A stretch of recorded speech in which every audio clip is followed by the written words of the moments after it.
Hey everybody, this is John Odermatt, the host of Felony Friday, coming at you real quick to tell you about a brand new podcast. I want to ask you first, do you have a disdain for authority? I mean, do you really hate authority down deep in your bones? I mean, I'm talking about arbitrary authority. Talk about the government, not your dentist. I mean, if you have disdain for your dentist, that's between you and your dentist. So I can't help you there. But if you hate arbitrary authority, then you'll love a brand new podcast called Conversations About Freedom. It's hosted by a friend of this show right here, a friend of Lions of Liberty, a warrior for freedom, Moral Bob. Conversations About Freedom breaks through the noise and government propaganda to clearly convey the power of freedom.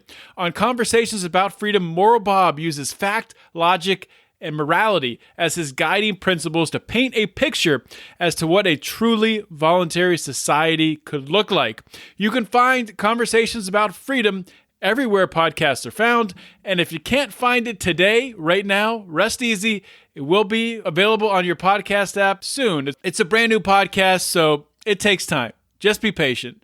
Conversations About Freedom. Check it out.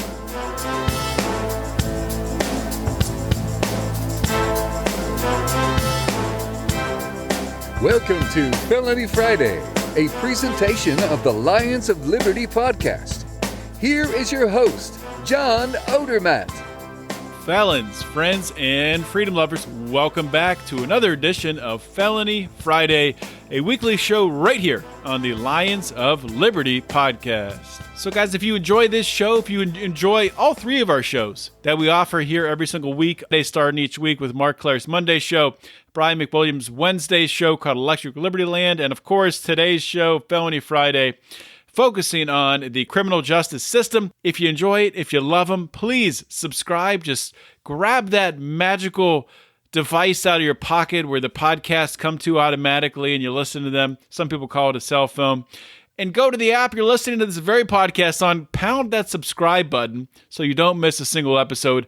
And if you really, enjoy what you're listening to, if you like what we're doing here, take a minute and just give us a 5-star review. Leave us a little comment there, especially if you're listening on the iTunes, Apple Podcasts, whatever they call it, because it does help with the algorithm.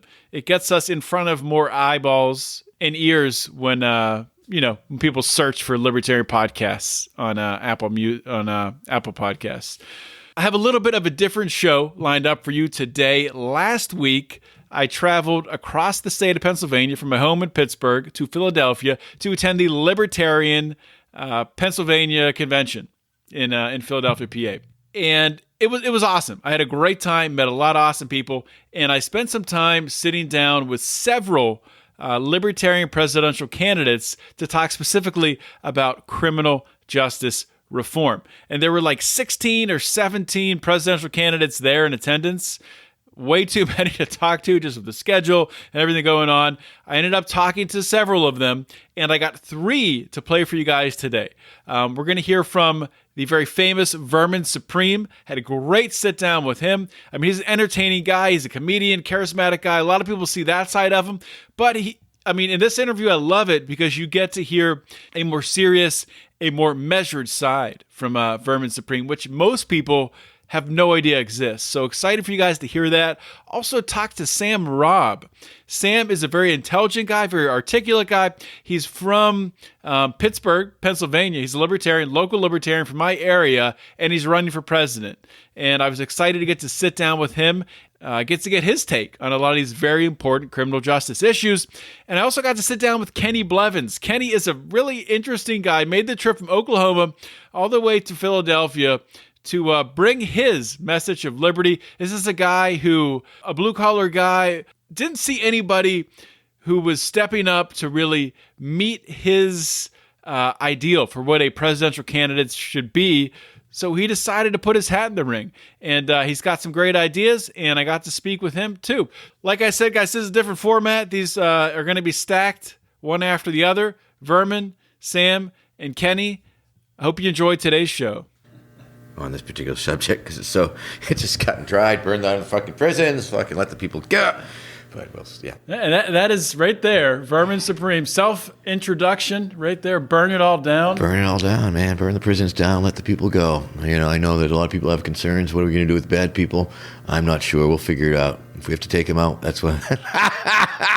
in a non-nap violating way, of course, using some sort of private army and some sort of, a justification along the lines of the self-defense, perhaps. And yes.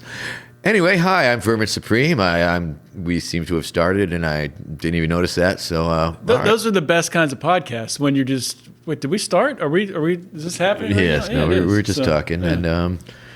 I'm Vermin Supreme. Yes, I'm running for president. Yes, I'm seeking the Libertarian Party nomination in a much more serious fashion than I have ever done any such thing before. And as such, it seems that I am often or more often asked my serious positions on serious policy issues. And of course, this comes with the caveat that I am not a wonk. I am not a pundit. And, I do know how I feel on certain things, and I do know what the platform states on such things, and I do believe I know how things make me feel. And I think we have to keep in mind that everybody has an opinion. And part of this divisiveness in this country is people think their opinions are so important, and they may even be totally misinformed opinions, but they hold on to them so dearly that they are willing to argue and fight and lose friends and cause a lot of dissension. Yeah. Everyone's entitled to an opinion, but doesn't mean that you need to listen to it. Yeah, and it doesn't mean you should be so attached to it that it should identify your worldview to the point where you're threatened by those with different opinions, unless they're fucking Nazis.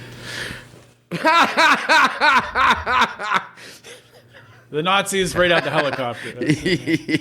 So you're not wearing the boot on the head today, but I know you have the boot with you. You're wearing what's the hat? Can you describe the hat you're wearing? Well, right now I'm wearing a paper hat from the Waffle House. I thought it stood for White House. I'm going to turn the White House into a Waffle House. That's very true. And, of course, it's a nod to the Waffle House caucus. It's a growing caucus within the Libertarian Party itself, and it does seem to be one of those caucuses that spans the political spectrum, much like my supporters. We have folks on the left and folks on the right, and it's just more of a respectful place to discuss the issues. And I don't know if it will ever evolve into something that is like where we're an all-powerful caucus, because I don't know what that means. But yeah, so it's a nod to the Waffle House caucus, and of course I don't have the boot because it's controversial. The boot has become extremely controversial, of course, and since I'm trying to run a serious campaign, I'm trying to placate some of the naysayers and the people who have a real fear of the boot. It seems to be a real boot phobia, if you will, vermin derangement syndrome, if you will. And, so I want to be respectful because what I'm offering is serious, or as serious as anything I've ever offered, at least. And and ideally it will allow me the flexibility to ultimately wear the boot during the general, or at least have the flexibility to put it on and take it off. I am compromising my principles so that you don't have to. Thank you. I'm Vermin Supreme. So speaking of the general, say you do get the nomination, what are some things that that you could do to draw attention specifically to the need for criminal justice reform? Well, I mean, criminal justice reform is just I don't want to say it's a small part, but it's part of this horrible connected grouping of things that we got going on. I mean, the mass incarceration, the police state itself, the never-ending creation of laws and behavior-altering things that the state is trying to do to trap you up into being another prisoner. I mean, the whole thing is obviously rigged. It's obviously a scam. The probation, the parole, the bail system, the jail system. So yeah, I have to say that ultimately in my heart, I am a prison abolitionist. I believe strongly in my heart that there are just too many police with given too much authority over people, and that there are too many laws on the books that criminalize victimless crimes in which nobody is the victim, or the state is the victim, and the state is not a person. The state is an entity, it's a concept, and it's a concept that exists to exert control over you as a citizen, as an individual, as a free person. So yeah, I mean, these are the things. We need to. I mean, mass incarceration needs to be ended. The police state needs to be ended. Now, once again, I don't know how to exactly achieve these goals. I've certainly addressed these issues over the years, satirically, with the mandatory toothbrushing law that came to me around 1979, I think, or so, when the state of Massachusetts put forth seatbelt laws. Mm-hmm. And it occurred to me, well, yes, I suppose seatbelt use is a very good idea. Yes, the state certainly has an interest in not paying for brain injuries and people flying through windshields and the like, but did it really need to be a law? And does it need to be a law? And of course, it has become a law. Now it's a law that has, it's almost unquestioned now. Yeah, and everyone's it just gives the police a pretext to pull you over if they think that you're not wearing one, and it gives them a pretext to continue the police encounter and search you and maybe find your piddly-ass little amount of drugs or whatever, and seize your car and throw you in jail. You know, as much as I dislike Mike Bloomberg, and I'm glad he's out of the race, it would have been something to see you running against Mike Bloomberg in a general election, this guy who's the ultimate in this, little trying to form these laws to change behavior. You can't drink big gulps, having his, I guess that was under Bloomberg, where the gentleman was killed by police officers on the street for selling loose cigarettes. Yes, Eric Garner. Yeah. So, unfortunately, you can't go head-to-head with Bloomberg, but, or fortunately, I don't know. It's probably good that he's out. But what types of things could you do? Because, I mean, Trump, what's your feeling on Trump, what he's done for criminal justice reform? Do you think do you have a positive view of it? Or? Well, he has pardoned a few people. It's more than Obama did in his first 4 years, but, He did let a few of his cronies go, and a war criminal or two, so I'm not sure how that really affects the criminal justice reform. Are you referring to anything specifically that he's put out? Well, you're probably right. Probably most of what he's doing is politically motivated because he has helped with clemency or signed pardons for a lot of these. And the First Step Act also has sort of facilitated a lot of these things. But some of the recent ones, there was the pardon. He did pardon some of his friends or people he's friendly with, like Blagojevich and that guy who owns, I forget, some sports team on the 49ers. But at the same time, he pardoned like 3 African American women who are friends with Alice Johnson, who's the famous grandmother who was pardoned for a first offense, a conspiracy charge, and she spent a decade in prison. Who was wasn't somebody advocating for that celebrity? Kim Kardashian. Kardashian. So people laugh at me, but Kim Kardashian has turned into one of the most influential people in our country in regards to criminal justice reform, which I guess there's a point there. I mean, I guess if you get a certain level of celebrity and comes with it a certain amount of power, ultimately responsibility, I suppose. And I think that's when you become famous like that, and you're essentially representing a lot of people in a weird way. Or I mean, if you're not representing their hopes and dreams, but if you can pull it together and really do social advocacy work, that's a much better use of celebrity than a lot of things. Sorry. So yeah, I mean, those are just fucking drips in the barrel, and that's just Trump doing favors for people. I don't think it has any real bearing on the criminal justice reform movement. And if nothing else, I mean, I can see Trump as the petty tyrant that he seems to want to be or acting as. I mean, I can easily see him coming up with some really stupid laws to put on the books and criminalize. Like raising the age of buying cigarettes 21 now. Okay, yeah. Oh, there you go. He's just created a whole new demographic of criminals, of lawbreakers, just like that, magically. And prohibition doesn't work. I think that's very clear. I think Portugal shows the way towards drug decriminalization and legalization. There's just so many ridiculous things wrong with the criminal justice system. And I think it all stems from this authoritarian system under which we operate. I think I've made no secret that I am an anarchist, and that therefore I am in opposition to the state. And it was very interesting. We were just in New Hope, Pennsylvania yesterday, and they had this plaque, and it was like in 17-something,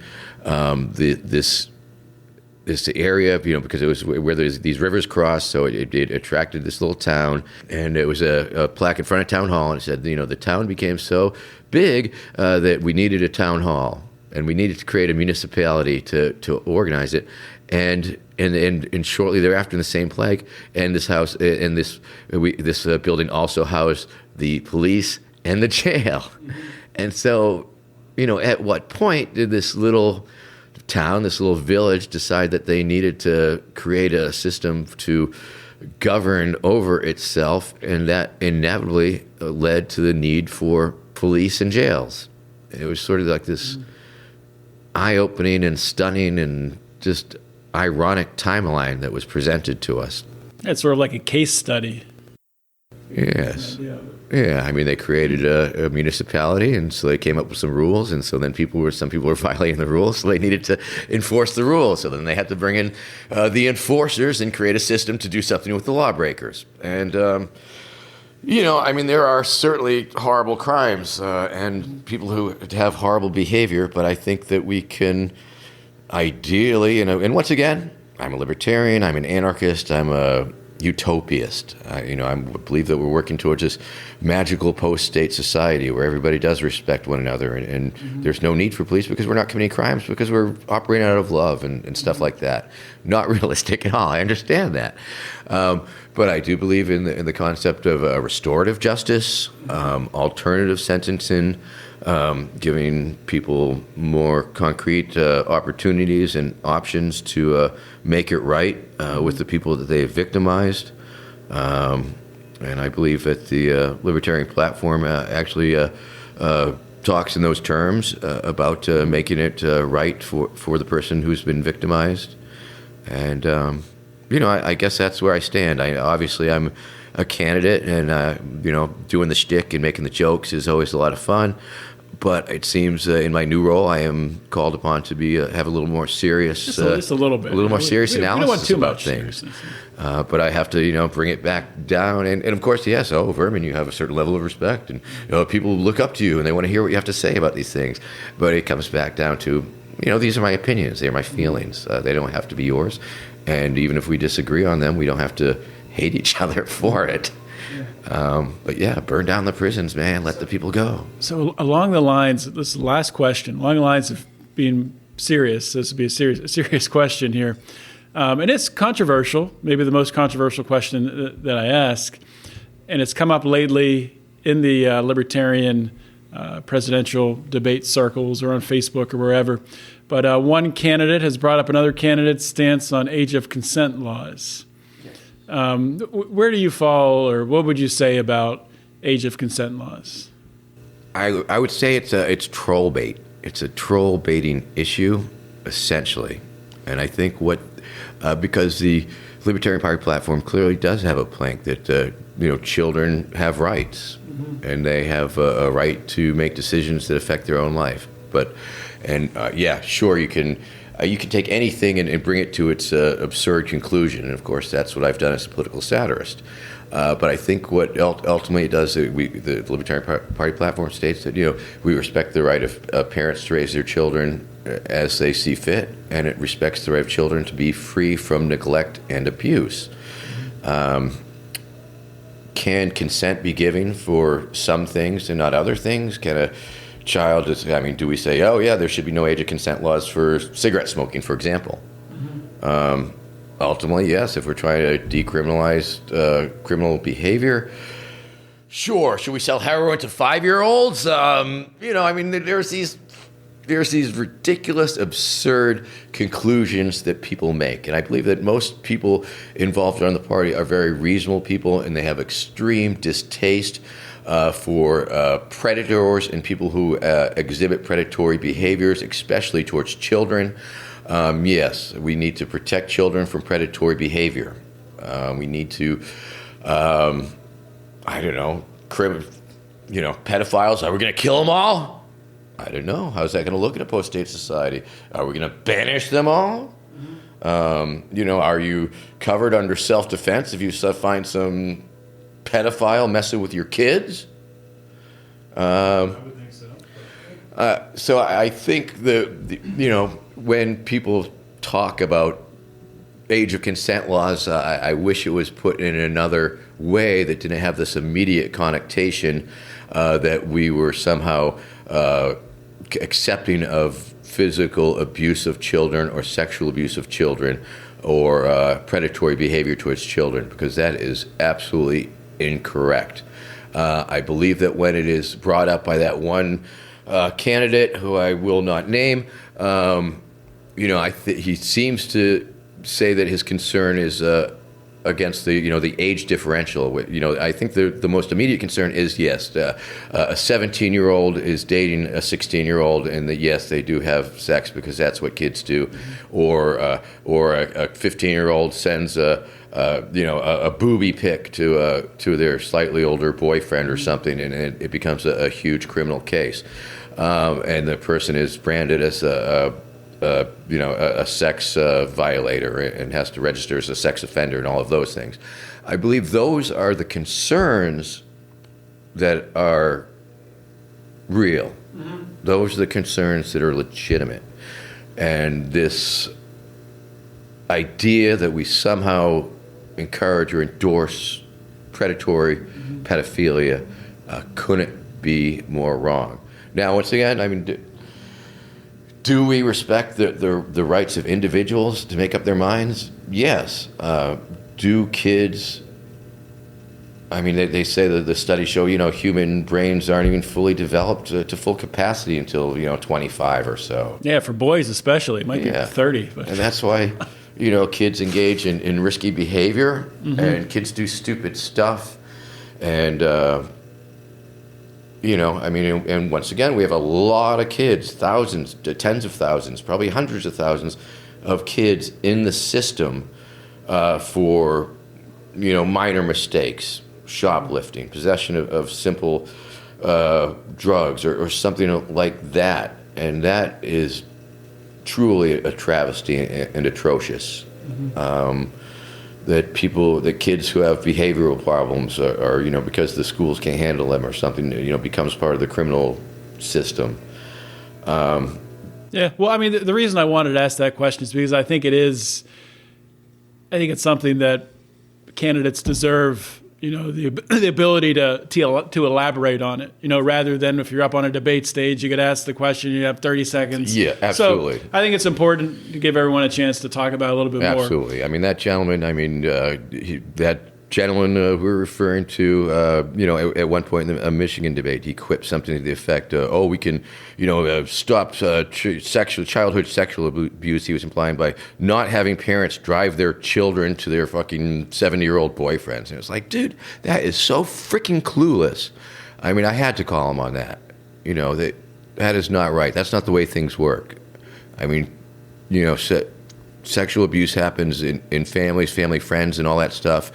And parents, that you try and protect your kids, but you can't always. Yeah. And he seemed to be implying that it was the parents' fault if some untrustworthy family friend or stranger or babysitter or whatever. So I find that's extremely distasteful take on things, and I also find it extremely distasteful that has become his signature issue, and that the Libertarian Party has to be saddled and burdened with that bullshit, because that's not what we're about. Well, I don't want to end on a down note, but maybe you can use some of your love and your comedic appeal to share with the audience where they can find more about your campaign and how they can support you, all that good stuff. Oh, absolutely. Yeah. Visit the website, verminsupreme2020.com. That's where all my website stuff is, my platform, the merch store, opportunity to purchase things. Of course, you can always go online, Google up Vermin Supreme. Plenty of fun. It depends what you're looking for. If you're looking for the funny stuff, you'll find the funny stuff, and if you're looking for the more serious stuff, I guess you would go towards the debates that I've been giving at the state conventions here. Very informative. I've been having to find a very delicate balance of humor and serious. And together, friends, we will be riding our ponies into a zombie-powered future. Believe you. No, kids. No, it's me, Vermin Supreme. Remember the funny guy with the boot on his head? Not the guy talking all that serious shit? Totally me. Go on TikTok. I'm on TikTok. Visit me at The Real Vermin Supreme on TikTok. I'm on Twitter at Vermin Supreme on Twitter. I'm on the Instagram, the Facebook. Lots of laughs. It's not all. No, I'm not saying the Libertarian Party has sucked the joy out of my boot. Not at all. No, it's me, Vermin. The one and only Vermin Supreme. Thank you. Take care. Great to talk to you. Have a great day. Bye-bye. Just taking a real quick ad break here. One of our Lions of Liberty Pride members, Tyler Colford, he reached out to me, and he recently upgraded to our $100 level where he gets an ad. And he decided to use this ad today because he has a special message for you out there. He wanted me to let you all know that he's into long walks through the woods. He's into comic books, Graham Hancock novels, video games, and Austrian economics. And if you're into some of those same things, then check out his rap group, Jinx Inc. It's available on all streaming platforms. I was just listening to his song Bootstraps on Spotify. So check out Bootstraps. Check out Jinx Inc. That's JYNXINC. JYNXINC. Jinx Inc. Check it out. We independent, you knew that. No government kickbacks, don't let sacks, just a mattress stuff with a few stacks. You gotta take it. All right, we are recording here with Libertarian presidential candidate Sam Robb. And Sam, because maybe you're one of the Libertarian candidates that a lot of people haven't heard of, are not familiar with, just to get a little bit, because we're going to talk about criminal justice reform and those things, but to get some background on you. I know where you're from because you're from the same county as me, but what state are you from, and what's just a little bit about yourself? I'm from Pittsburgh, Pennsylvania. I'm a software developer. I've been a libertarian, registered as a libertarian back around 2012, and last year decided to join the party and to run for president. I don't like the way the country's going, and I thought that maybe I could step up and do something about it, and get out and talk to people and convince them that the Libertarian Party makes sense. Well, that's a good reason. A lot of people talk about, doing things, running for president, but actually taking that leap and stepping out there. That's a bold move. So I'll give you credit for that.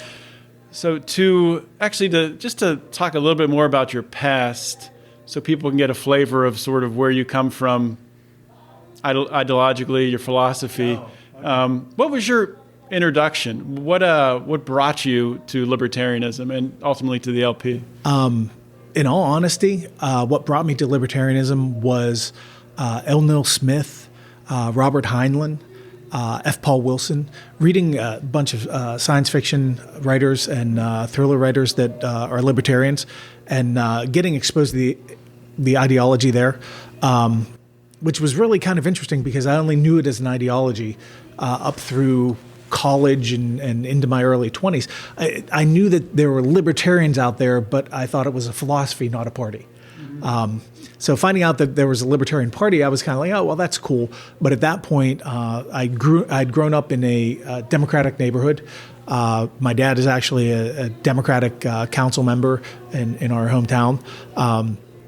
went to college on an ROTC scholarship, and when you go to college on an ROTC scholarship, you find out very quickly that there's one half of the campus that thinks you're the scum of the earth, and there's another half that kind of thinks that you're cool. Mm-hmm. So I ended up registering as a Republican, and for a number of years voted Republican until, like I said, until about 2012, and just took a look at the presidential candidates and thought, what are you doing? Why? This is not what I thought the Republicans stood for. And that's the point where I said, forget this. I'm going to, I voted against, I think it was Mitt Romney in the primary, my last act as a Republican, and then went down and registered as a Libertarian and said, that's it, I'm done. So the last 8 years I've been a Libertarian. Like I said, last year I joined the Libertarian Party, made it formal, joined my state affiliate, my local affiliate, joined national, just renewed my national membership, and actually had Kathleen, our state treasurer, ask me, are you going to disappear like all the other candidates that seem to kind of flow through? And I said, no, I'm here. This is it. I found the home. I've got people that I can talk to and that I can deal with, and that I like to be around. So, and Libertarians are awesome. That's great. And I was just talking to your wife at your table there, and she also said the same thing, that you plan to stay in the party. There's a couple races you're looking at. So to have it from your better half too, it's the real deal. She supports me. I don't know why, but she supports me. So to turn the focus, shift here to criminal justice reform.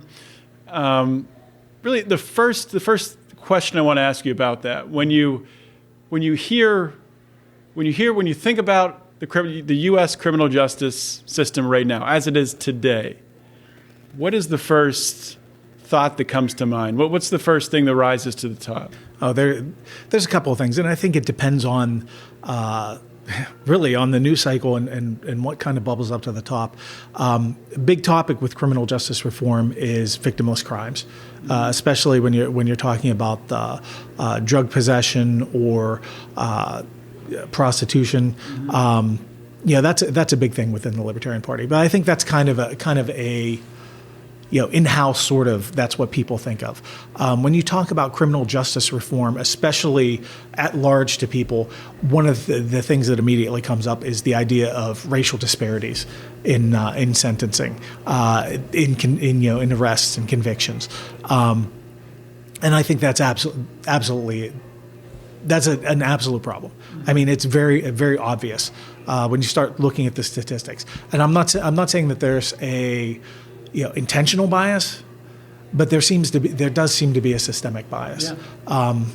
And again, the reason that you get the Libertarians talking a lot about victimless crimes is because that seems to be a big pull for, it's, if you hate to say it, right? Mm-hmm. But if you're black and you get charged with a drug charge, you are much more likely to get convicted and spend time in jail than if you're white. Mm-hmm. And that's the sort of thing that we need to address. Absolutely. I mean, I think not just at the national level, but across all levels. So you're running for president. If you get the nomination, if you ultimately get elected president, what types of things can you use, either by, obviously that position of power you have, or executive order? What types of things do you have in your platform that you currently stress? Well, you've got, as far as executive orders goes, for individuals that are currently jailed on federal charges for victimless crimes, absolutely, issue pardons for them. Working within the Department of Justice, one of the things that I kind of don't like that we've seen in the past from presidents is the idea that, I can pick and choose which laws I want to enforce. But you know what? If they've established that as a precedent, then I can pick and choose to tell the Department of Justice, we're not enforcing these federal laws. Mm-hmm. We're going to back off of those. Working with Congress to see that, for example, marijuana gets moved off of Schedule 1. It is horrible to me, the idea that you've got doctors and states. There's a we were just talking earlier about, we're both in Pittsburgh. There's a medical marijuana dispensary down in the Strip District. The idea that the state says it's okay, that a doctor can prescribe something to you, and that that a federal agent can come and arrest you because it's a federal drug charge, is absolutely ludicrous in my mind. And that goes for a bunch of other things. I recently, just a couple of days ago, I was hospitalized for a kidney stone. And I told people that before that point, drug decriminalization was an intellectual thing. Being in the waiting room for 5 hours, waiting for that first shot of morphine, I would have gladly plunked down $100 in a vending machine, okay, for whatever it took to get rid of the pain. I think we have a good reason to get rid of a lot of these laws that are creating people and holding people back and holding people down that really don't need to be there.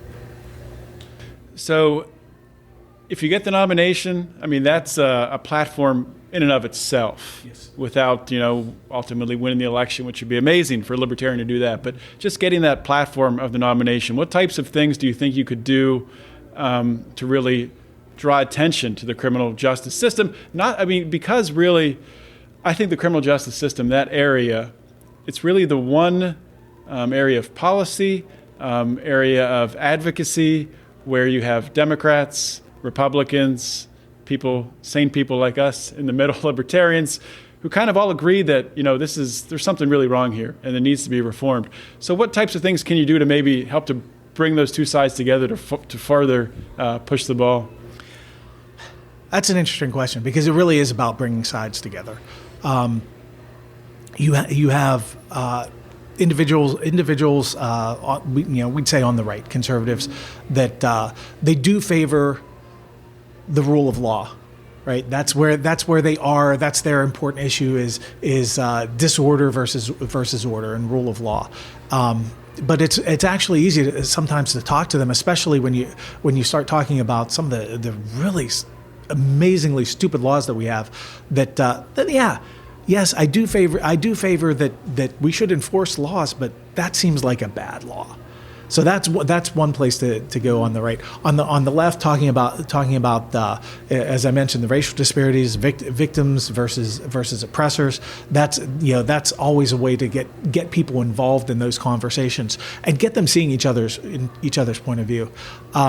As the candidate, one of the things I would definitely do would be to reach out to others. There was when I did my Reddit interview, Ask Me Anything, there's a gentleman on there, Pariah Dog, who is very, very big on judicial reform. Making connections with people who have spent, like you, who've spent time looking at this issue, and you've put a lot more time into this, obviously, than I ever could have. And that's one of the things you find out really quickly when you're running for office, is that there are people out there that know a lot more than you do. And one of the quotes I like from Andrew Carnegie is, "If I've succeeded, it's because I've surrounded myself with people who are smarter than I am." And that's really what it comes down to, is identifying, hey, okay, yeah, this is an issue. Who do we talk to here? Who's the next person? Or even more importantly, I come to you and say, John, you're the one who's plugged into the community. Now you tell me who I need to talk to. So let's figure this out, and let's make this something that we can start working on. But I'm going to be depending on someone like you to help direct me through that field. So something that I don't hear people talking about a lot is really the conditions in prisons. Often when, and this comes from, I think I heard this from libertarians too, but more so, I think it's more of people on the right, Republicans, when there's complaints about prison conditions, or there's a federal prison of Florida right now with Legionnaire's disease running through it. You hear about these awful, terrible conditions where prisoners, they're not getting any training. So when they come out, that they're able to, find a job, they're not getting job assistance or anything like that.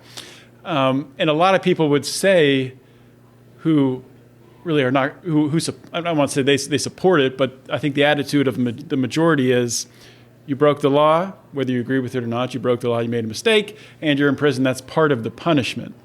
Personally, I look at it as it's a public safety issue. You don't want people going to prison, living this horrible life, coming out with mental health issues, being abused, being ultimately tortured at some point in time. How would you approach that? How would you approach really changing the prison system from one that is entirely punitive, and there should be a punitive aspect, but also actually helping people, actually, when they come out on the other side, they can get a decent start. Yeah. One of the things I would recommend for people trying to understand what it's like in prison, I have a friend of mine who's an author. He spent some time as a prison chaplain. He wrote a book called Walls, Wires, Bars, and Souls by Peter Grant. You can find it on Amazon. It's a terrific look into what life is like in prison. And I love it because he doesn't pull any punches.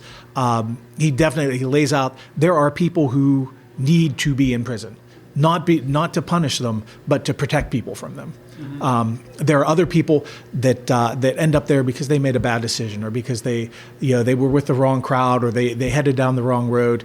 And the goal for those people should not be to throw them in with a criminal element that's going to abuse them and drive them further away from society, but to build, to restore them. The goal should be restitution, to bring them back into society. And I think in a lot of cases we miss that. We were talking earlier about how in prison a lot of times guys get 5 cents, 10 cents a day for work that they do. And fighting forest fires. I know. Which is fantastic. You're teaching these guys a skill, but what you're also teaching them is that they are not worth anything. Right. And that's the problem. That's part of the reason why people end up in prison is they think they're not worth anything. Their lives aren't worth anything, and they might as well do whatever. And when you drive people to that point, you're going to get behaviors that don't fit in with the rest of society. What we need to do is work on restitution. Okay, you're in prison. Fantastic. Here we go. You've got to make up what you stole from someone. You've got to make up what you've damaged or a life that you've harmed. But in the course of doing that, we're going to teach you something so that when you come out of prison, you can keep doing what you're doing. And now you're not the ex-con. You're coming out as someone who has a skill set, someone who can work, and part of what we need to do, I think, is try and work to remove that stigma of, oh, he's a prisoner, he's an ex-con. Do I really want him around my job? Do I really want him around my business? Actually, I've got a good friend that's part of her. I don't know if you call it a ministry, but she's in a position where she can take a chance and hire people like this. And she finds the people who she looks at and says, you know what? You've told me your story. I see where you're coming from. I know your history. I'm going to give you a second chance. And the results she gets from that are staggering. That's awesome. It's amazing when you give people who want to come back, who want to fit back into society, when you give them that opportunity, what they'll do to make it work. It's fantastic. Yeah, that's great. And that's something with me personally that before I was interested in criminal justice reform, actually one of the things that got me interested was understanding how much I didn't understand how vital this reintegration is. And one of my first jobs out of college, I was working in California on a manufacturing floor, and I was tasked with helping out with human resources, with hiring a new group of people, and going through the resumes. I've told the story a lot, so I'll tell a short version. Going through the resumes, every other resume was felony, misdemeanor, drug charges, and doing what I thought was the right thing at the time. I was taking all those out. Okay, take that one out. And I took them to my plant manager, the thin stack that I had left, and he said, well, where's all the ones with a criminal record? Like, those are some of our best workers. Like, oh, wow. So that was like one of the first light bulb moments for me. So that's cool that you bring that up. And it's kind of a it's interesting for me to think about, because just as running for president, one of the things that I finally reached the point where I need to do in terms of running for president is I have to file some FEC paperwork on finances, and big red letters all over the place when you go to do that is hey, it's a felony. So I'm trying to do the right thing. I'm trying to be a responsible citizen. I'm getting up, and if I make a mistake on some paperwork, I can be labeled as a felon. Yeah. That's just nuts that you could fall into that so easily.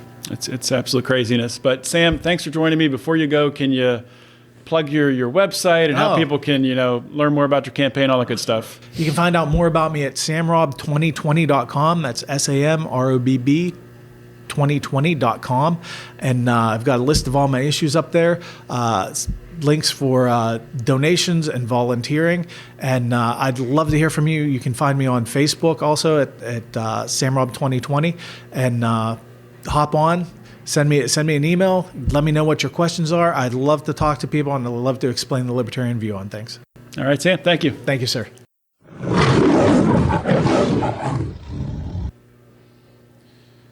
All right, here we are. I'm here with Kenny Blevins. You prefer Kenny or Kenneth? Kenny's fine. I like Kenneth too. Anything I'll answer to pretty much. Yeah, sounds good. Just met Kenny here recently last night at the event here from Oklahoma. Probably a lot of my listeners aren't familiar with Kenny. I know there's a lot of libertarian presidential candidates this year. On the show, we're going to focus mostly on criminal justice reform, but since Kenny's probably a new name for you guys, if you could kind of share with my audience a little bit about yourself and how you came to libertarianism. I'm from Oklahoma, and I got tired of not having a decent candidate to vote for, so I figured I'd reach the age of 35, and I might as well run myself and give people the option of having a working class individual that actually knows what they're going through and has lived that life, day to day, bill to bill, and have someone like that working for them to represent them at the highest level. So how did you become a libertarian? Was there, a lot of people have this, there's like a moment in time, a light switch goes off. Some people are born that way, and they just, if you grow up to a certain point in time, you're looking at the two parties and you think, is this all there is? And you're like, oh wait, there's actually other choices. So what's your story there? Yeah, I never was much of a Republican or Democrat, and whenever I registered to vote the first time, I registered as an independent, and I didn't see anything that either party really had to offer for me and for people like me, so I found the Libertarian Party, and I kind of fell in line with that and about 99% of that platform, so it felt like a good fit. So shifting to criminal justice reform, a couple questions on that. The current system today, United States criminal justice system, when you just hear it, what's the first thing that really comes to mind for you? The same thing I think of whenever I hear United States, whatever system, is corruption. The amount of people in prison or in jail that have to go through the system for nonviolent and and victimless crimes is insane, and we need to stop that and help people that get in trouble because of something they might be doing that's a victimless crime, but the ones that commit the crime because of that, we need to get them help, but we need to get rid of the victimless crimes. We need to stop persecuting people for doing stuff to their own body. There shouldn't be a crime between two consenting adults. Mm-hmm. How would you feel about so victimless crimes, but also nonviolent crimes that might have a victim? Say, fraud, something like that, credit card fraud, or one of these phone scams, people stealing money from old people. How would you, in an ideal libertarian society, how would you look at punishing that? Would you look at a prison system thing, or more of like a punitive financial? I think you have to look at what would really do the most good in stopping that. And like I said, we have people in prison for nonviolent crimes and for victimless crimes. And when there is an actual victim, I mean, that's if you're defrauding me out of my money, out of what I've worked for and spent my life earning, then that's definitely worth prison time. in my opinion. But can they pay you back if they're in prison? It's hard. Earning 5 cents a day or whatever they pay prisoners. It's a tough one. That's a tough question. And I don't know what the right answer is. But so shifting to the current race now that you're in for the nomination, if you were to get the nomination, just during that time period that run up to November, from June to November, what are some things that you think you could do as a Libertarian candidate to really shift the focus to the criminal justice system, to get the Democrats and Republicans, which I think some of them are looking at reforming it, but to really elevate that?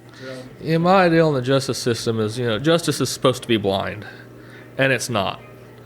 The district attorney sees a name, sees a mugshot, and they already make an assumption on that.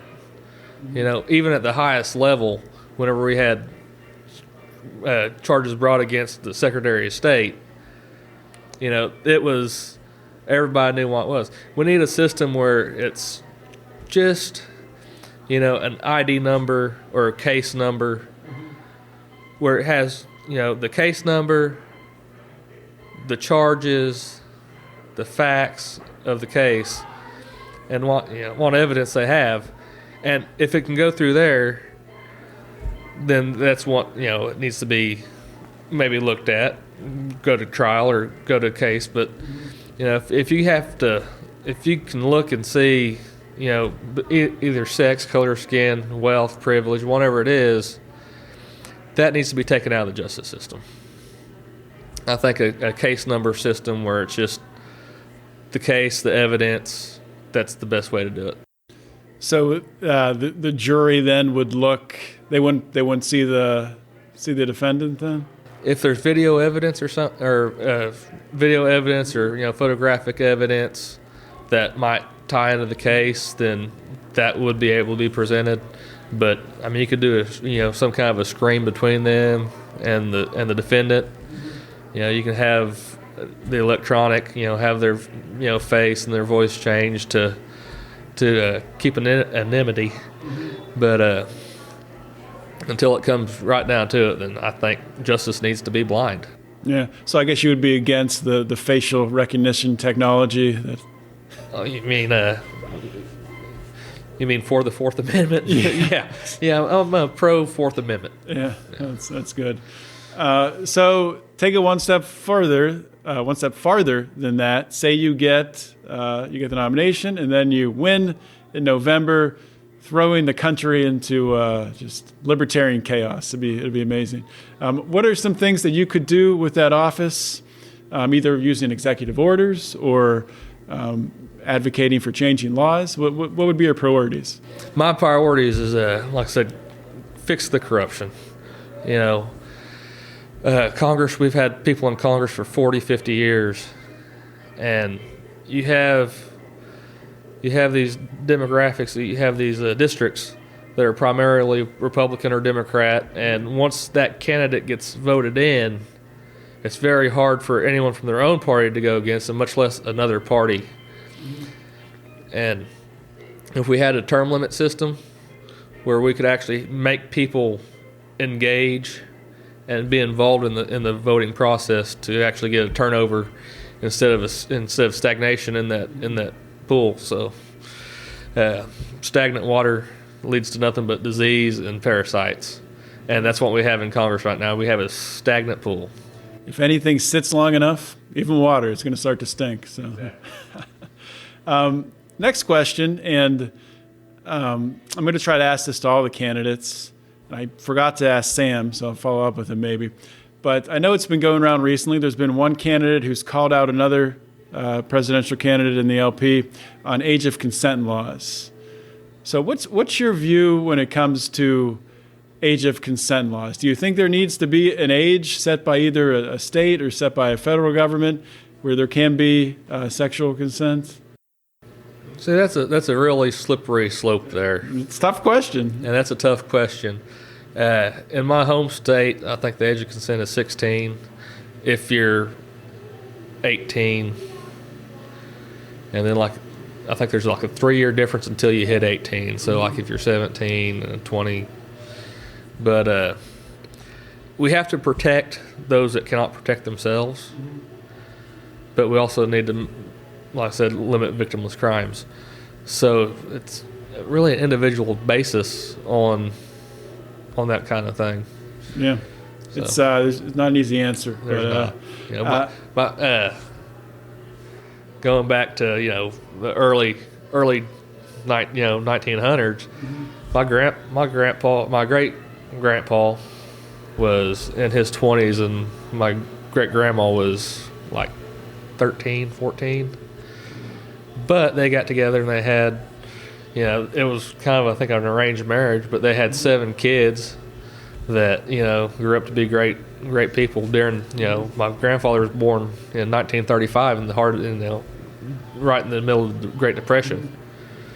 So, yeah, back then you're 10 years old, you're going to work too. I mean, Yeah. you're helping to help the family make money, but it's different times today. So just if you could, let my audience know where they can learn more about your campaign, where they can, track you down on Facebook, website, all that stuff. all right, my website is still under construction, but you can go there and learn a little bit about my platform and who I am. It's blevinsforpresident.org.